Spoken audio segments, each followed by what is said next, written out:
Hey there, Sharon Horne-Ellstrom here. What's she up to now? Day 848. Documenting my journey as I transition from the brick and mortar world, the corporate world of business, to the online world. And I think it's kind of funny that I'm on day 848 and I'm starting another challenge. What? Another challenge? Mean you're going to do another challenge? Yes, Get Up and Go challenge. Take 2 beginning today. This is the second time I'm going to do the short version, the 5-day Get Up and Go challenge. And it'll start today. No, it's a holiday in the United States, and that's okay because people can always hop on and listen to the recording.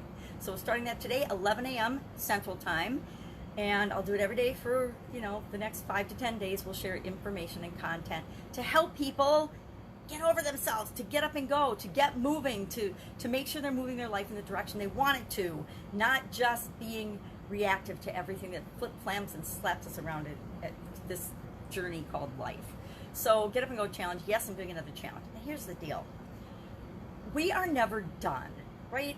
I think, and I believed the same thing too when I was growing up. I thought, okay, here's my life. I'm going to map it out. These are the things I'm going to do. This is what I want to do when I grow up. And I'm going to study. I'm going to go to school. I'm going to work hard. I'm going to get a good job. I'm going to work at my good corporate job for 30 years and I'm going to retire. And then I'm going to have some fun. I'm going to travel and do all these cool things. Well, I think before I even got out of high school, the world had changed so much and has continued to change so much and so quickly that is just a fantasy. And it isn't even really what I would want. Looking back now, it's like, yep, I thought I wanted that when I was a teenager, but as I've grown and gone through my life, I wouldn't have wanted any of that anyway. I mean, pieces of it, yes. I wanted to have a family, did that. But the other pieces of it, no, not so much. But we grow up thinking that, and we think that at each stage of our life, as we get better, as we learn more, as we grow, as we make more money and have more resources available to us, that our challenges and problems will just disappear and we won't have them anymore. And that is probably one of the biggest fallacies and fantasies and false beliefs that I grew up with. And I should have known better because I watched my parents, right? My parents did better and better and better in their lives, but they still had problems and challenges and obstacles and failures and stuff that came along the way, just like every one of us will, until the day that we expire, until the day that we die.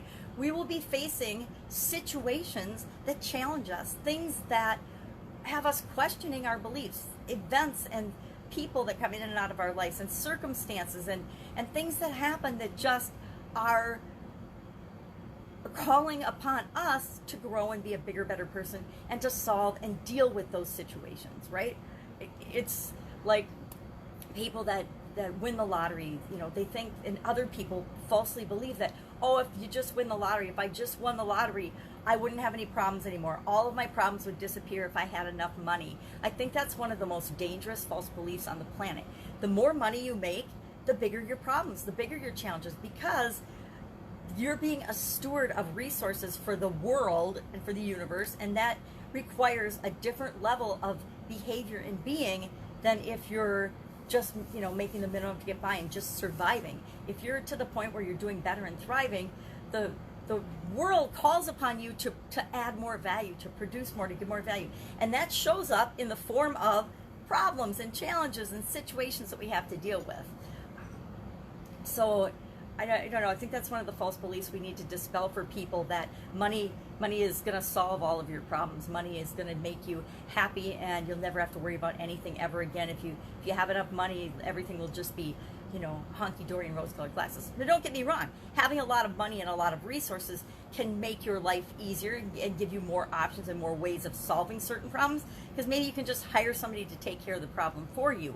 But it doesn't mean you're not going to still be faced with challenges and obstacles and roadblocks to the things that you want. You absolutely positively are. So Get Up and Go challenge today, 11 a.m. on the Get Up and Go challenge page.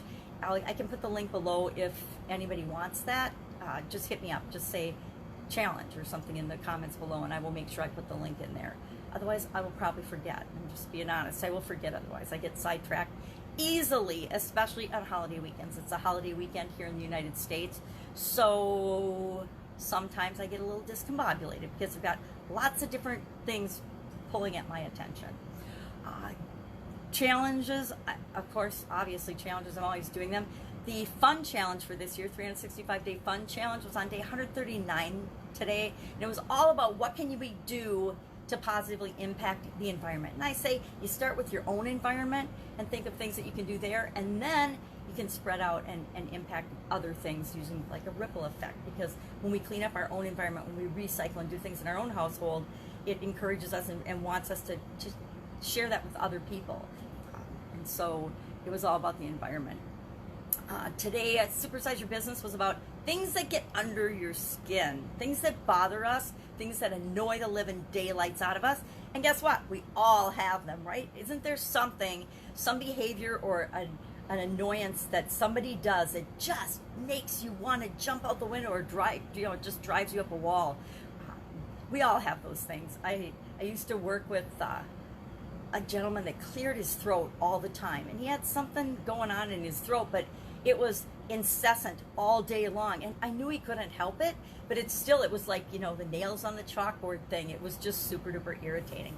And I've worked with people and had people that I've been involved with that would do like just the minimum to get by. They would show up for a team meeting, or they would show up for work, and they would just feel entitled to be, you know, that they were just gracing us with their presence, and we should be so honored that they bothered to, you know, show up for work or spend their time with us. Drives me nuts. People that do the minimum to get by and just skate by.